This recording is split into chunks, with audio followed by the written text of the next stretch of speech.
Buenas noches, bienvenidos al último programa del año de Día Cero. Estamos en vivo en Canal 9, es un gusto para nosotros compartirlo con vos. Gracias por estar ahí. El último programa del año se lo dedicamos a una entrevista exclusiva a quien fue seguramente uno de los protagonistas de la última semana política, agitada semana política y sin duda del año político.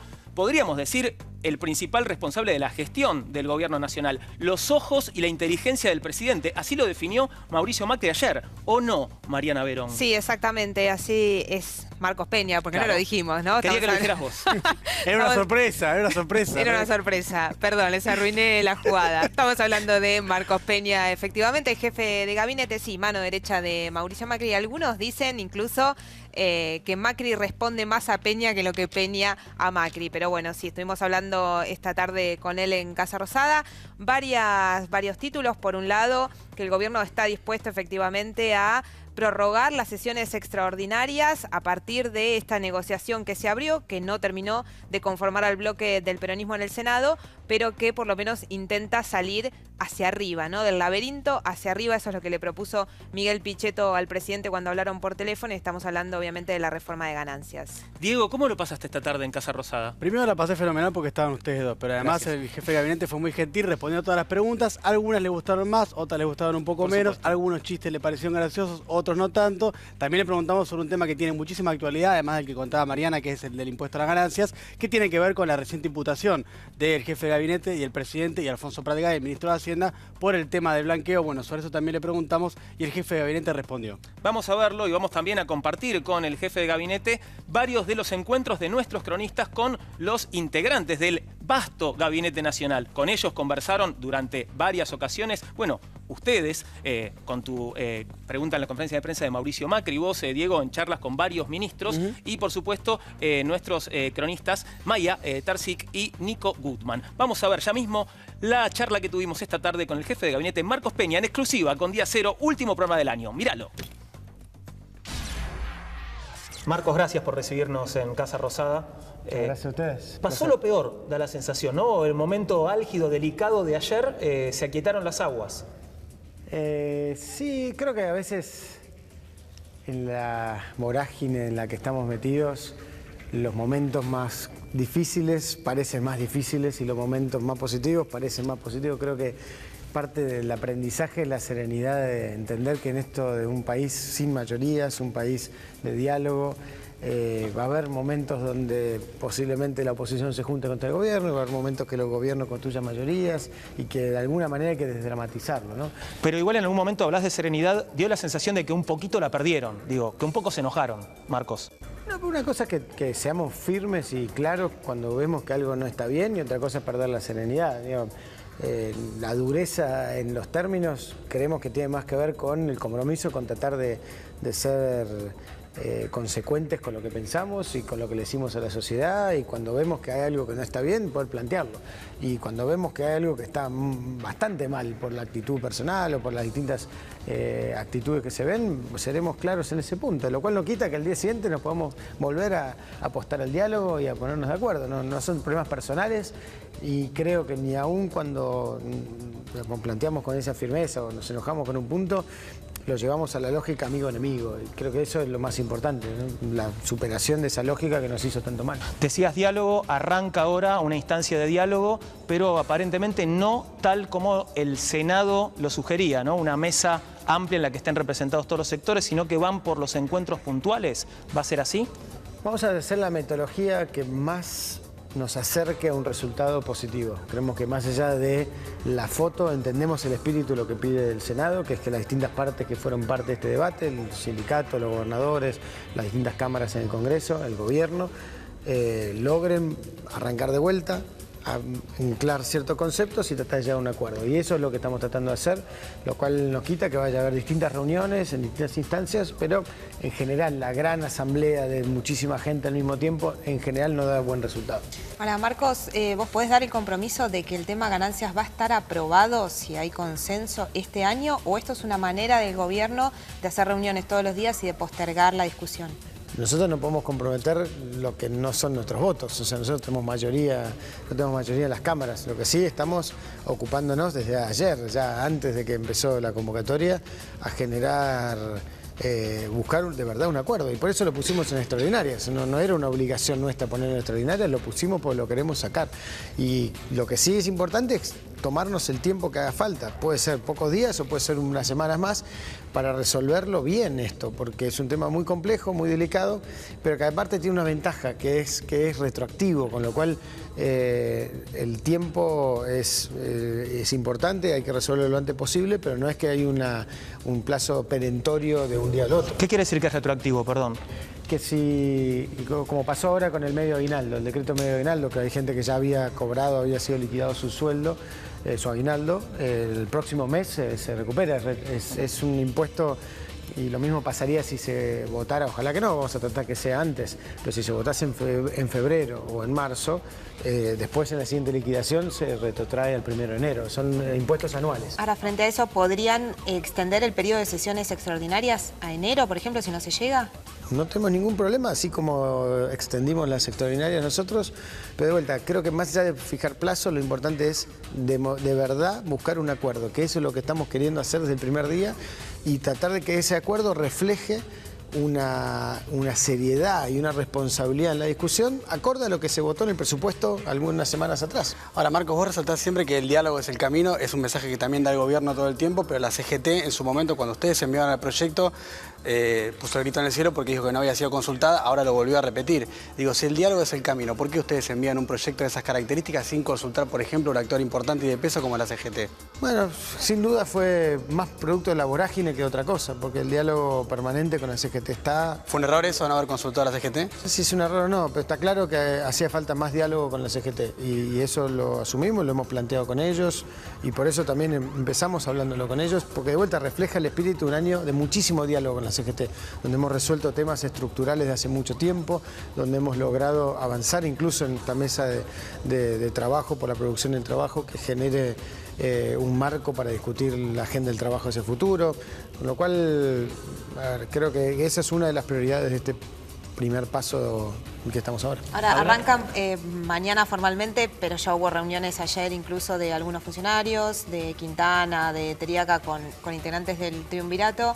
¿Ya hay algo hablado? ¿Está dispuesto el gobierno ahora sí a ceder en lo que tiene que ver con la suba del mínimo no imponible, que antes no debatió?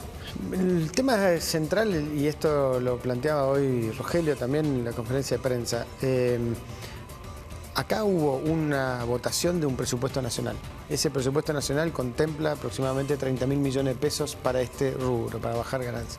Esto fue acordado y respaldado por prácticamente todos los gobiernos provinciales, que son los que pagan la mitad de la cuenta en el tema de impuestos. Nosotros hemos presentado un proyecto, pero es una visión de cómo invertir esos 30.000 millones de pesos. Algunos ponen más énfasis en las escalas, otros ponen más énfasis en el mínimo no imponible, otros ponen más énfasis en el aguinaldo de las horas extra. Lo que está claro es que creemos que si hay primero un acuerdo que sobre estos 30.000 millones, y si hay algo extra de costo fiscal, hay que discutir qué impuestos se puede generar para eso. Nosotros propusimos el impuesto del juego, la oposición lo bochó, lo bajó a 10 veces menos de lo que habíamos puesto nosotros. Bueno, es una discusión.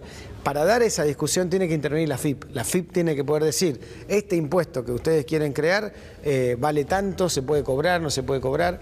Y lo que sí creemos, y en eso también los gobiernos provinciales han sido claros, es que no queremos que haya que crear impuestos que alteren la estructura económica en el sentido del proceso de inversión que necesitamos en la Argentina para crecer. Entonces, en ese marco estamos para discutir todo, pero tenemos que enmarcarlo en eso, porque potencialmente... Es que parece un callejón sin salida. No, para nada, no, y creo que es muy posible, pero a ver, primero... Creemos que hay mucho para discutir en ese marco. Y segundo, está claro que la Argentina está en un problema de restricción fiscal. Está claro que la Argentina no tiene un margen extremo para hacer movimientos bruscos, porque dentro de la gradualidad que nos hemos propuesto, estamos marcando un camino. Ahora, después de 10 años, tenemos un presupuesto nacional votado prácticamente por unanimidad. Ese es el sendero ya acordado políticamente con todas las fuerzas políticas. Si uno quiere invertir más de los 30.000, tiene que decir o de dónde crea nuevo ingreso o de dónde recorta.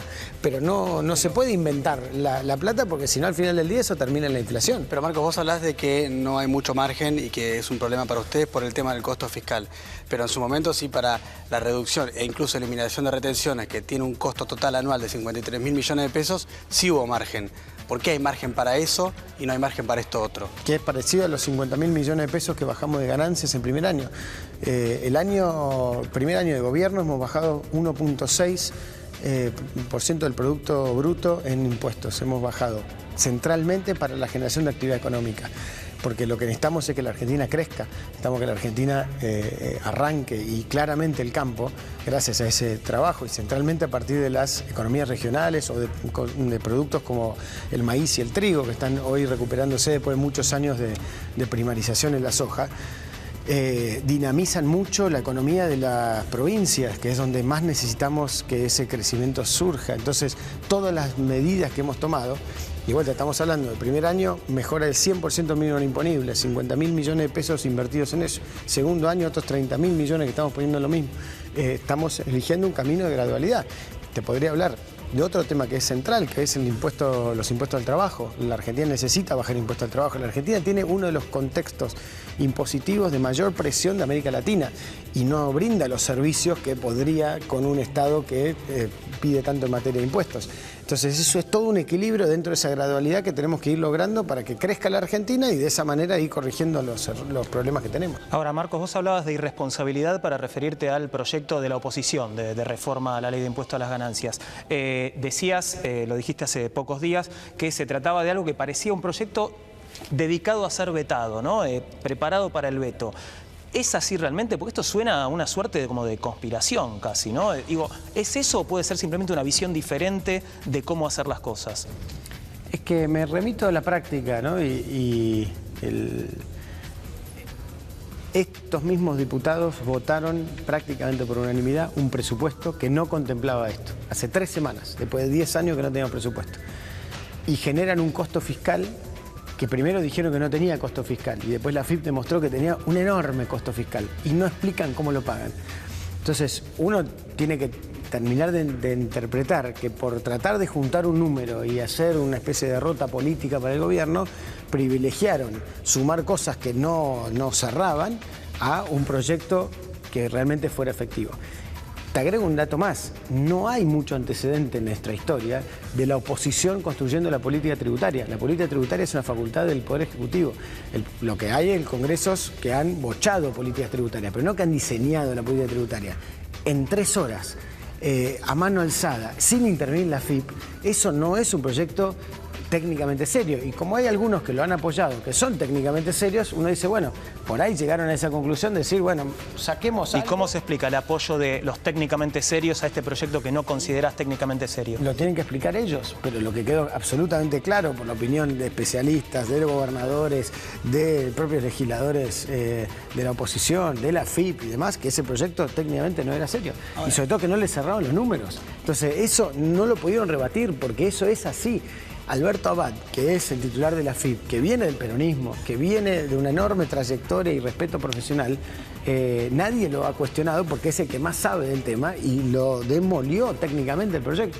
Y nadie lo pudo salir a rebatir porque realmente estaba mal hecho el proyecto. Marcos, en el medio de la negociación, cuando habían sufrido la derrota y estaban ustedes viendo de qué manera podían, en términos políticos, revertir este resultado, la vicepresidenta de la Nación en un programa de tele dijo directamente que si esto pasaba, el presidente iba a vetar la ley. ¿La llamaste vos? Porque el otro día a la mañana dijo algo distinto. ¿La llamaste vos para decirle, Gabriela, qué está diciendo? No, yo creo que lo hablamos con ella, creo que pasa muchas veces, en todo lo largo de la discusión de este tema, la quinta repregunta, pero sí, efectivamente sale. Digo, porque te estás riendo, para mí llamaste vos. A ver, dijiste, Gabriela. No, pero lo habló, pero ella misma lo aclara porque no era el espíritu de lo que al otro día lo aclara.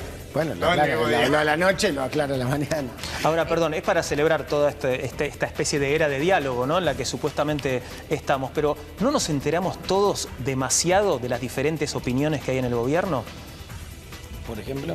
No, bueno, me refiero a diferentes posiciones Monzó expresadas. Contra Claro, Monzó, Durán Barba, Lilita Carrió. Muchas veces contra la política comunicacional, que es tu responsabilidad.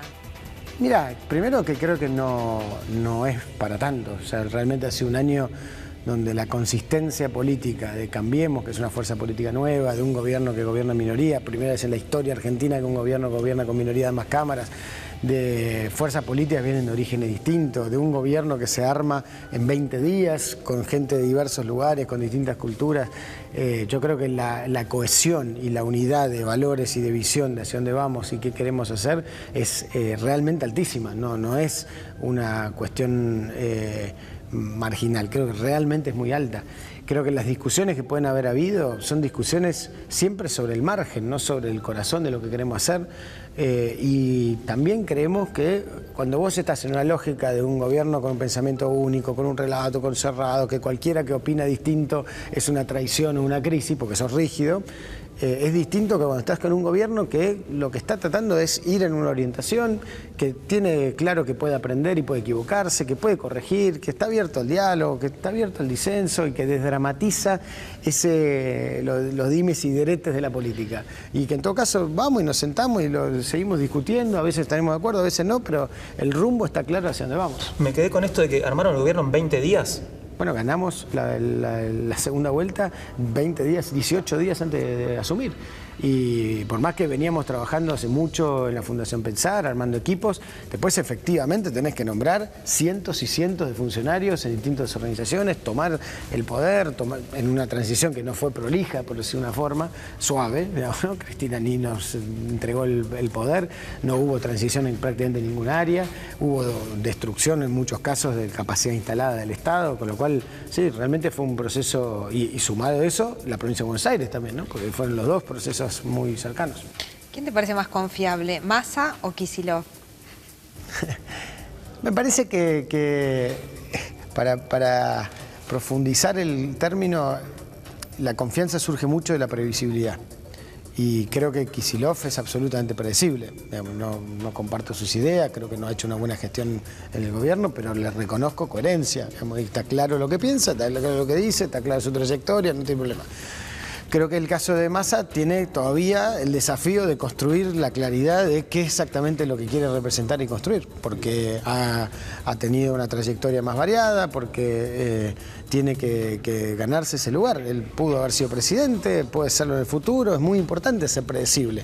Y creo que esa previsibilidad es lo que construye también la confianza. El Zócalo va a decir, Peña, 2 puntos, Axel es más confiable que Massa. ¿Está bien? ¿Estás de acuerdo?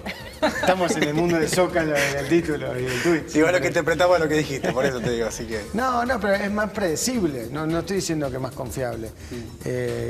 Ahora, se va a cumplir un año del momento en el que el gobierno lo eligió como el opositor responsable o racional y lo llevó a Davos. Claro.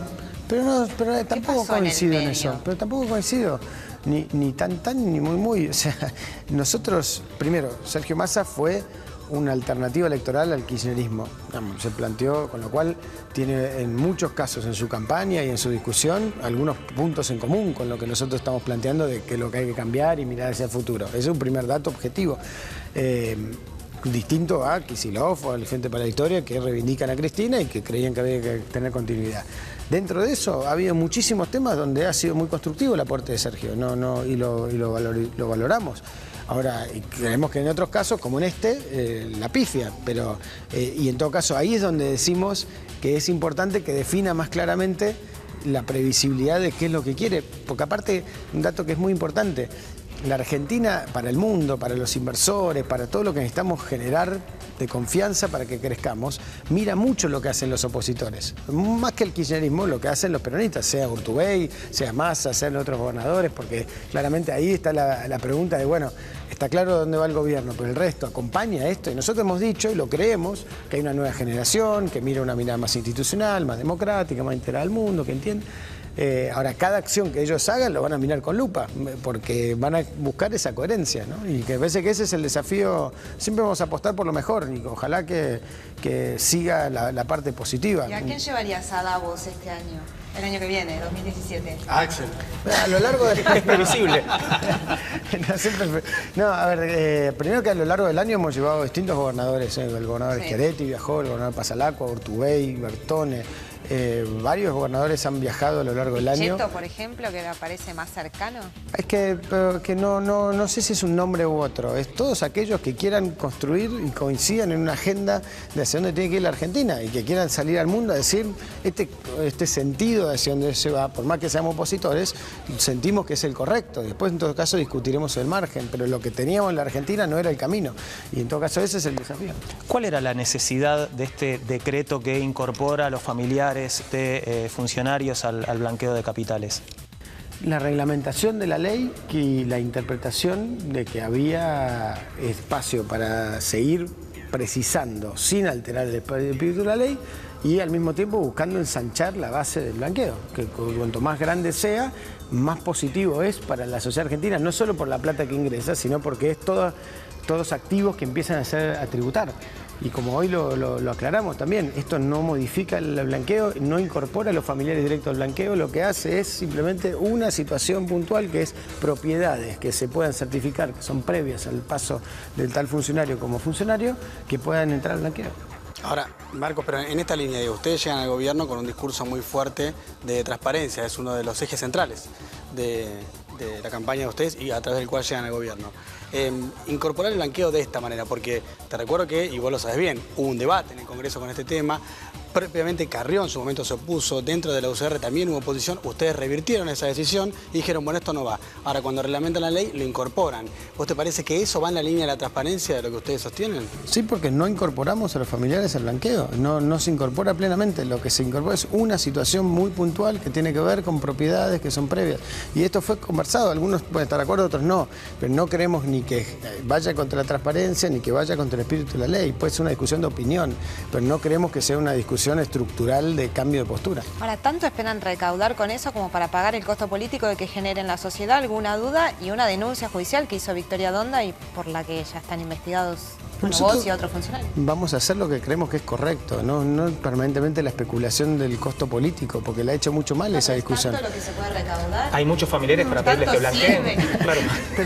No quería ser tan brutal con la pregunta. Pero primero que, de vuelta, si es correcto o no es correcto. Primero el análisis. Nosotros creemos que es correcto. Creemos que hay un principio de igualdad ante la ley y que cualquier cosa que vulnere un principio de igualdad ante la ley, primero que es también sujeto a judicialización y segundo que no hay una razonabilidad detrás de eso. Si no hay una razonabilidad, hay una posibilidad de discutirlo y eso es un poco el planteo.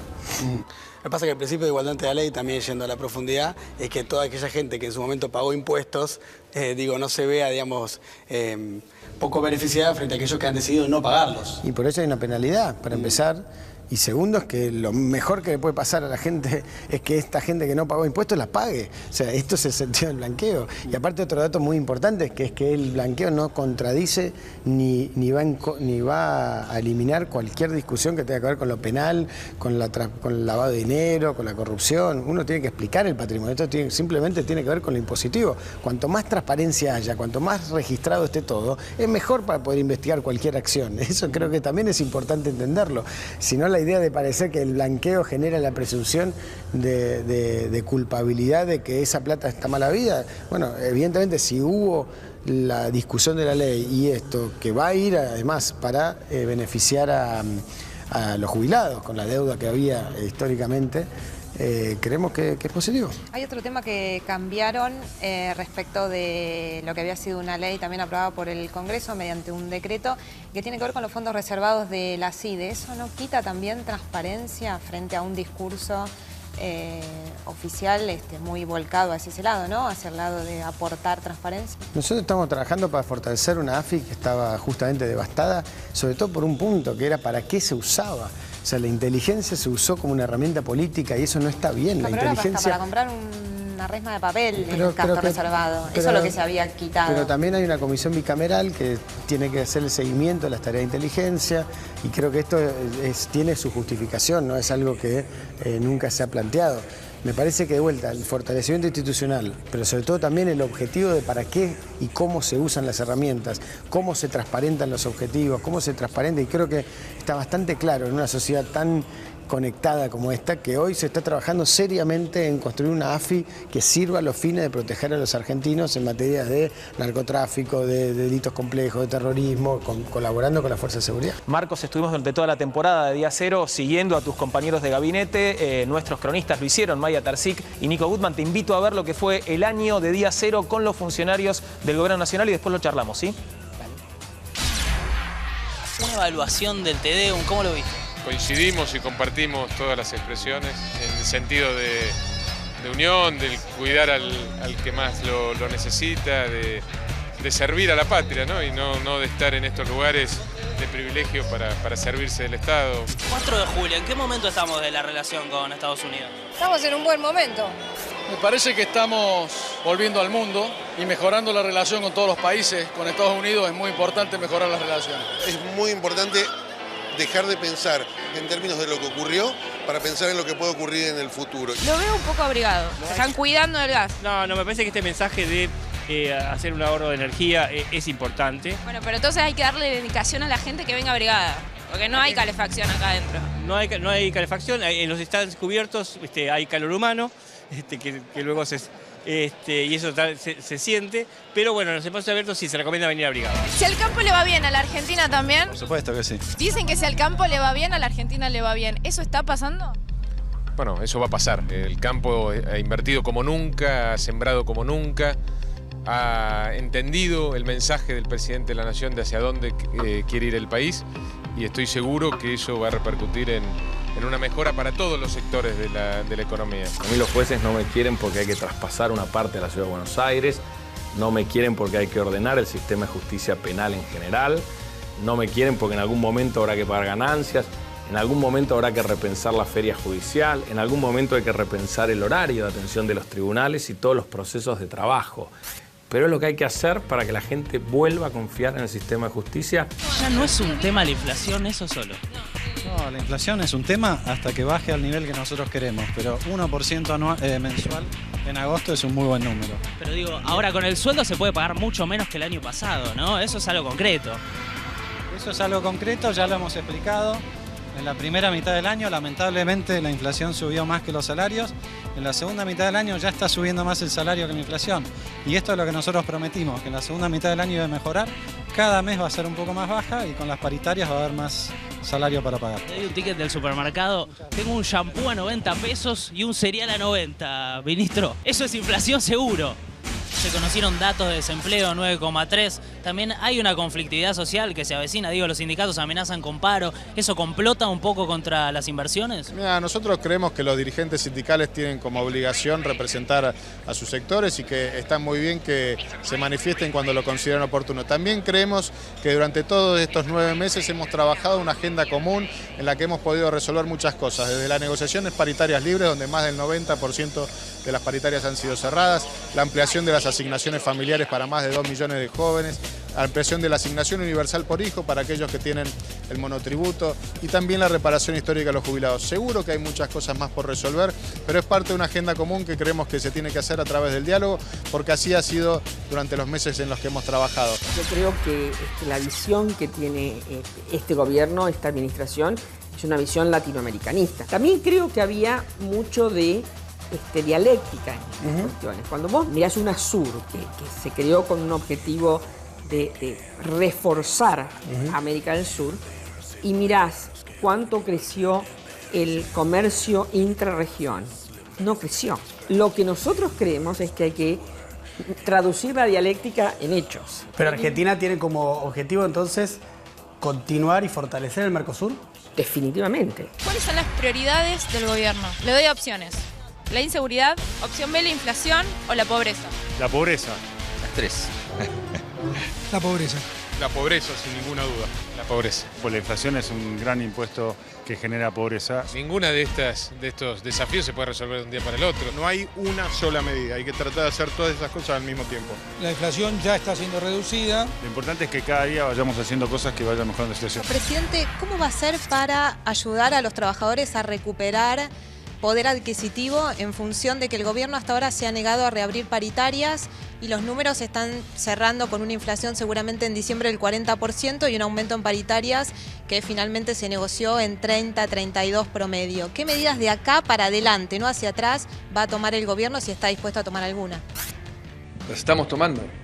El haber logrado empezar a bajar la inflación drásticamente está generando poco a poco la mejora de vuelta del poder adquisitivo del salario. Creo que ese es el desafío.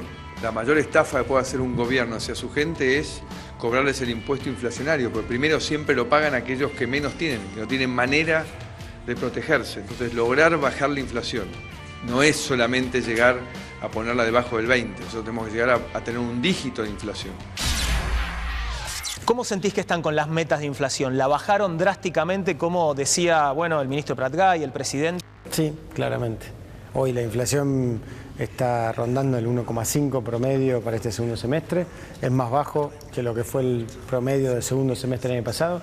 Y lo más importante es que ya hay un camino que va rumbo al 17% del año próximo, que va rumbo a seguir bajando hasta llegar, como dijo el presidente, a un dígito al finalizar el mandato. ¿17 en el 2017? Ese es el objetivo, totalmente. ¿Pero es a costa de la recesión, Marcos, esa baja de inflación? No, creemos que no. Porque ahora el precio ahora está siendo ese, en la foto. Tal vez en la película sea otro, pero ahora es recesión. Si vos mirás la recesión 2014 y la recesión 2016 son prácticamente gemelas y la política monetaria fue distinta. La realidad es que la inflación se bajó centralmente por una buena política monetaria, por una política fiscal ordenada, por una política financiera que va todo en el mismo rumbo. Y la recesión es más producto del reacomodamiento de la economía, del evitar la crisis económica que tuvimos a principio de año, de ordenar hacia el camino de crecimiento sustentable que vamos a tener en el próximo, combinado con otros factores. Claramente el tema de la recesión en Brasil generó un impacto que probablemente prolongó la recesión. El 40% de nuestras exportaciones son enviadas a Brasil y están en la peor recesión de su historia. Ese tipo de factores obviamente genera algunas complicaciones sectoriales, pero nosotros creemos que no, que este era el camino que hacía falta. Sabemos que fue un año duro, sabemos que fue un año de restricción, pero también sabemos que en este segundo semestre, mes a mes, fue mejorando el salario real, mes a mes hay un incipiente proceso de creación de trabajo, todavía falta muchísimo. No solo para empezar a crecer, que creo que eso está claro que va a ser el 2017, sino lograr un desarrollo más profundo que nos lleve hacia ese camino de pobreza cero, que es nuestra prioridad. Ahora, hoy la inflación de la ciudad de Buenos Aires dio 2% en noviembre, está promediando anualmente arriba de 44, 39 en lo que va del año. Los números no son para nada alentadores, como lo cuentan ustedes. Si mirás el segundo semestre, primero que nuestros datos son los del INDEC, digamos, y el INDEC en estos días va a sacar la inflación de noviembre, veremos cuánto da. Nosotros tenemos la estimación de que está de vuelta el segundo semestre, va a estar en torno al 1,5. Cuando mirás ese 40, ese 37, depende de cómo lo veas, casi 2/3 de esos en el primer semestre. La mayoría de las paritarias son a partir de junio, no es real que es de enero a enero, la mayoría son entre junio y junio. Y esos son datos oficiales. Mes a mes, hoy la paritaria está corriendo 1 punto o 2 puntos arriba de la inflación de ese mes. La recuperación del salario real no lo decimos nosotros, la CTA plantea que ya se recuperaron 5 puntos de salario real de lo perdido. De vuelta, que es exactamente el mismo proceso de salario real que se vio en el 2014. Y allí no hablábamos muchas veces de esta sensación de crisis. Y es natural, porque lo que hemos hecho es un cambio de régimen hacia un régimen que sea más sustentable en el crecimiento. Y eso, hoy no hay nadie que dude que el 2017 va a ser un año de crecimiento. Igual no vamos a dar precisiones sobre semestres para el año que viene, ¿no? El segundo semestre nosotros dijimos que iba a bajar la inflación y bajó. Dijimos que iba a arrancar la obra pública y arrancó. Hay más de 1000 kilómetros de rutas que están en construcción, autopistas que están en construcción, aeropuertos que ya se han inaugurado, se empezaron y se terminaron, puertos, ferrocarriles, vivienda, agua, cloaca.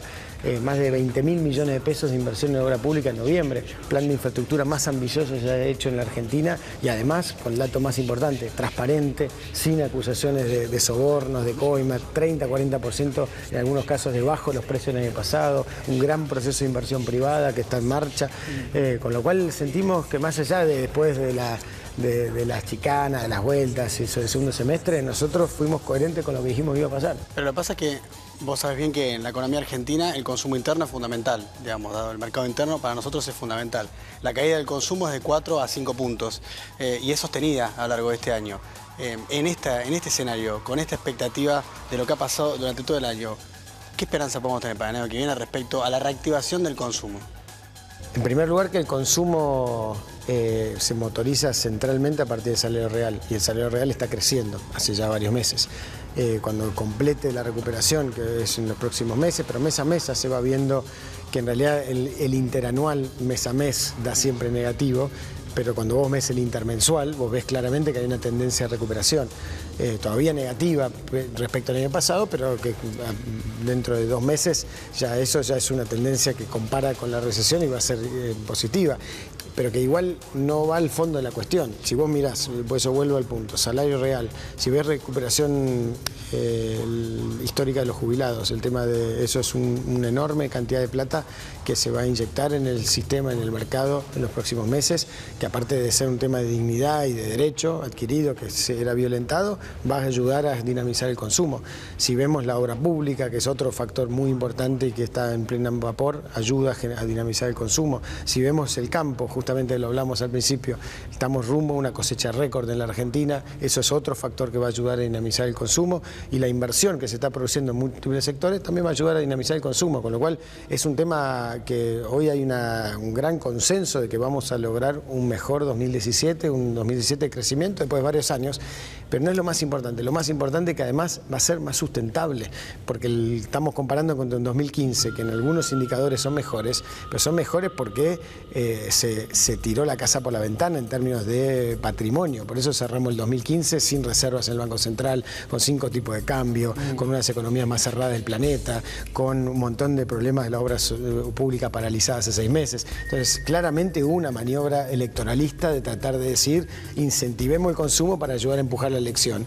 Pero eso después se paga en un costo recesivo posterior. Ahora, ¿no se subestimó un poco el impacto que podía tener la salida del cepo con la posterior devaluación que eso llevó en los precios y no contener al sector social más bajo, que era el que iba a estar más perjudicado? Si algo ¿Faltó hemos ahí hecho, una política de apuntalamiento de ese sector? Si algo hemos hecho es apuntalar en los sectores bajos. De hecho, en 2017 tenemos el presupuesto que en porcentaje mayor inversión social tiene en nuestra historia contemporánea. Sí, pero no llegó tarde. No, porque desde el primer día nosotros ya hicimos 3 bonos este año para reforzar la ayuda social, extendimos los planes sociales, extendimos las asignaciones familiares. Justamente nosotros pusimos como prioridad para este año reforzar y ayudar en los sectores más bajos a lo largo de esta transición. Y recordemos que hace 1 año y pico se hablaba de que no iba a haber paritarias libres en la Argentina, nos decía el kirchnerismo, decían que no iba a haber más planes sociales y que íbamos a cortar la ayuda. Y lo más importante, no solo no lo cortamos, lo reforzamos, lo transparentamos, sino que además estamos yendo a las obras estructurales para modificar la pobreza como era necesario. Cloaca, vivienda, agua potable, son todas obras que se esperaban hace décadas en el Gran Buenos Aires, por ejemplo, y hoy ya están en marcha. Entonces, ni hablar también de situaciones de transporte, situaciones de urbanismo en general, de integración urbana, de vivienda. O sea, esa mirada de priorizar realmente los sectores más vulnerables para nosotros es una prioridad. Estamos terminando ya este año de transición, ¿no? ¿En qué momento vence la pesada herencia? ¿En qué momento ya, no tiene sentido seguir hablando de la pesada herencia? Es que para mí eso es una discusión que de un lado vas a tener lo que dicen que no hablamos de la herencia y del otro lado dicen que solo hablamos de la herencia. Es parte de este Yo país. no digo ninguna de las dos cosas, pero ¿quién dice que no hablan de la herencia? Hay muchos sectores que nos critican, que dicen que uno de los errores que cometimos fue no explicar cómo está el país, el de origen y la herencia, y que en realidad lo hacemos porque queremos que Cristina esté libre para competir. Un montón de especulaciones de un lado y del otro. Nosotros siempre dijimos lo mismo. Nosotros vamos a poner el foco en hacer y en mirar hacia adelante. Parte del hacer y el mirar para adelante incluye saber dónde estamos parados. Me sorprende igual que haya tanta aversión en algunos sectores a que hablemos de cómo era la Argentina que recibimos, porque claramente el kirchnerismo se mostró siempre muy agresivo en la defensa de todos sus logros y sus conquistas. Si hay algo de lo que decimos que no es cierto, que lo digan y lo podemos plantear. Ahora, los déficits de la pobreza, de la falta de reservas, de la inflación, del problema institucional, que teníamos, entre muchos otros temas, son datos objetivos y en muchos casos creo que ni siquiera son solo responsabilidad del último gobierno, son problemas a veces que arrastramos en décadas. Que el conurbano no tenga cloacas, por ejemplo, es un problema que vos hablas con los vecinos, están esperando hace 30, 40 años. Es que las rutas, que el ferrocarril Belgrano Cargas, que va rumbo al norte y que estamos hoy haciendo la obra, está esperándose hace 20 años. El dique... los diques que en general estamos lanzando son proyectos de 40, 50 años atrás. Sí, la pesada historia más que la pesada herencia. No es solo la pesada historia, es la Argentina tiene un problema, no es que no tiene un problema. Y lo que está bueno es asumirlo, que primero que tenemos un problema, que este país injusto, desigual y pobre en muchos aspectos, es fruto de nuestras acciones como argentinos. La gran suerte y la gran ventaja es que estamos convencidos que todos los problemas tienen solución y que todas las soluciones dependen de nosotros los argentinos, no del gobierno, de los argentinos, que juntos creemos que eso se puede lograr.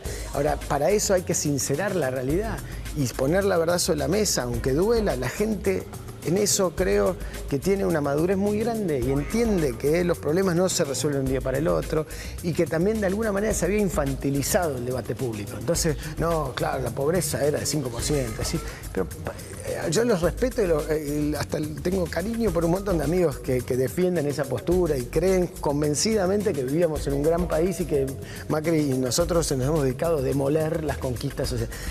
Pero en todo caso decimos, bueno, a ver, discutamos sobre datos objetivos, porque ese debate político está y el kirchnerismo tiene una fuerza hoy importante, no es un actor que se puede ignorar. Entonces el debate del pasado también es el debate del presente, porque si parecería que nosotros inventamos la inflación en la Argentina, decimos, bueno, a ver, nosotros tenemos una mirada distinta, tenemos una explicación distinta, o que inventamos la pobreza en la Argentina, mira, tenemos una mirada distinta. Y ese es el debate de hoy, no es un debate que nos exculpe. El presidente lo dijo el otro día en Gabinete Ampliado. Para nosotros compararnos con el kirchnerismo no nos alcanza, o sea, no nos sirve. Creemos que vamos a hacer un gobierno mejor que el kirchnerismo, eso no tenemos duda. Nos comparamos con lo que tenemos que hacer, es infinito. La Argentina tiene un enorme desafío por los próximos 20 años para lograr encauzar este país, pero lo podemos hacer. Hablemos de lo importante. ¿Te vas a tomar vacaciones? Espero. ¿Te van a dejar? Esperamos. Vamos a tratar. La familia lo merece al menos descansar un ratito. ¿El presidente les permite tomarse vacaciones? Sí, a ver, el presidente también es muy coherente en un punto. Es muy amigo de vacaciones. Sí. El fin de semana largo es mío. Es muy gracioso esa discusión en un país donde una presidenta que trabaja 2-3 horas por día acusa de no trabajar a un tipo que se ha matado laburando y labura permanentemente. Y ahí es donde digo que a veces se infantiliza el debate, porque como no importa la verdad, importa el cliché, y pensamos que, de vuelta, por ahí fueron por su problema de salud, fueron por distintas cosas, pero nosotros mostramos la actividad de forma transparente. Un presidente que dio 5 vueltas al mundo en un año, que viajó por todas las provincias, más veces ya la mayoría de las provincias que Cristina en todo su mandato, o que otro presidente. Entonces creo que, más allá de todo, la cultura del laburo y la productividad de este gobierno es algo que podemos mostrar. Si hay otros que creen que se puede trabajar de otra forma, genial. La verdad que muy bien no le fue con lo que está claro es que Marcos no para, ¿no? Eso de eso somos testigos. Bueno, gracias Marcos por habernos recibido. Marcos Peña, jefe de gabinete, que tengas un buen año. Muchas gracias, igualmente. Gracias. Así fue nuestra charla hoy por la tarde con Marcos Peña en Casa Rosada. Tuvimos una charla amigable, la pasamos bien, ¿no? Sí, la verdad que sí. Yo lo disfruté ahora mirándolo, ¿no? Después de unas horas. Sí, era un chiste lo de las vacaciones, no era para que se ponga por así. Por supuesto, tampoco, digo, pero aparte digo, creo que está clarísimo. O algo de verdad tenía también, pero... Si alguien que se le nota que trabaja y mucho es a Marcos Peña. Sí, eso es verdad. Y eso hay que reconocerlo. Saben que empezamos con Día Cero este año, un 8 de mayo. Empezamos en el primer semestre de este 2016 y a lo largo de este año, aunque creamos que no, aprendimos un montón de cosas y vamos a revisarlas, no todas juntas porque son demasiadas. Así que te propongo que revisemos ahora qué aprendimos en el primer semestre del 2016. En el primer semestre del 2016 aprendimos que íbamos a tener baile. Después fuimos entendiendo que iban a bailarnos. Aprendimos qué se podía hacer con el Martín Fierro. aunque todavía no sabemos qué hacer con Susana. A los 20 años cuando estás de novia a veces te cacheteas un poco, haces esas cosas. ¿A quién miraste, estúpido? ¡Pa! No tiene nada malo ser mujeriego. No es nada malo, le gustan las minas, pero no sería que te gusten los hombres. ¡Pa! Pero no sería que te gusten los hombres. Aprendimos que podíamos comprar millones de dólares. El ministro de Hacienda y Finanzas argentino, Prat Gay, ha anunciado el fin del cepo cambiario. Pero que los íbamos a tener que usar para pagar la luz, el gas, el agua. Y se viene el aumento de gas, el aumento de las tarifas de luz. Aprendimos que los reiterados golpes de puño en la cabeza pueden provocar daños neuronales irreversibles. Aunque algunos no precisan ningún tipo de golpe para padecerlos. Como todos los argentinos, muchos de nosotros tenemos dinero guardado en el exterior. Como todos los argentinos. La corrupción es estructural en este partido. Aprendimos para qué servían los conventos. La policía bonaerense lo detuvo, el general Rodríguez, con una importantísima suma de dinero en efectivo. Y que para defender a un pibe chorro, lo mejor era una abogada cumbiera. Aprendimos que si no pagás ganancias, te sobra la plata para cualquier cosa. Mis perros toman champán, sí. Pero también aprendimos que todo esto iba a mejorar en el segundo semestre. Resulta que vamos en el túnel y negro, todo oscuro. El segundo semestre es el momento en el cual aparece la luz del túnel, allá lejos. ¿O no? Bueno, aquí estamos iluminados en el final casi del segundo semestre. Quería decir que noto un protagonismo desmesurado del ex juez Ollarvide en este primer semestre, es verdad. ¿no? Para mí, bailarín del año. Sí, sin duda. definitivamente. Era claramente. Pero esa declaración de cómo alimenta a sus perros Es muy linda. Se regocijan bebiendo de sus labios. Creo que ese fue el textual de Ollarvide. Yo creo que igual nos va a seguir dando noticias. Sí, por supuesto, lo Como, esperamos. al igual que la vicepresidenta, ¿no? Que cada vez que habla. Yo creo que en el gobierno. Amo ese video, lo amo. Sí, ese y otros más que hay, ¿no? Ahora, ustedes notaron que venimos de 2 presidentes consecutivos danzantes. Es cierto.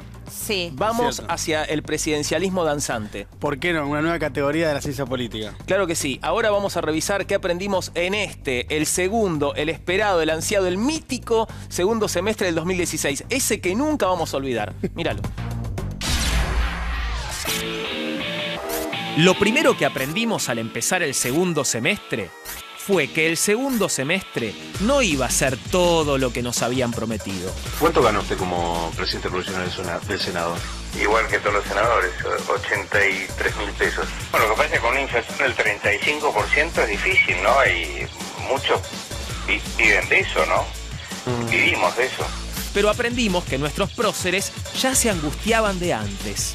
Claramente deberían tener angustia de tomar la decisión, querido rey, de separarse de España. Y aprendimos que nadie quiere próceres angustiados en sus billetes cuando puede tener simpáticos animalitos. Aprendimos que es triste irte de la selección. Renunció el Tata Martino. Aunque mucho más triste es irte de Boca. Me gustaría saber qué tan pobres son los pobres. Aprendimos de dónde viene la palabra gauchada. Por algo, gauchada viene de gaucho.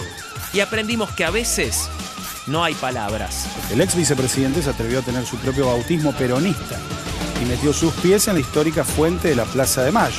Aprendimos que ya no hacen falta militares golpistas para derrocar gobiernos latinoamericanos molestos. El Senado brasileño destituyó a Dilma Rousseff de la presidencia. Aprendimos que los dispositivos de seguridad del Vaticano son un colador. El senador Carlos Menem y su hija, Zulemita, visitaron al Papa Francisco. Aprendimos que siempre habrá amor a la camiseta. Y amor a otras cosas. Yo quiero ir al Mundial. Me hace perder guita si no voy al Mundial. Aprendimos que no era tan terrible perder finales.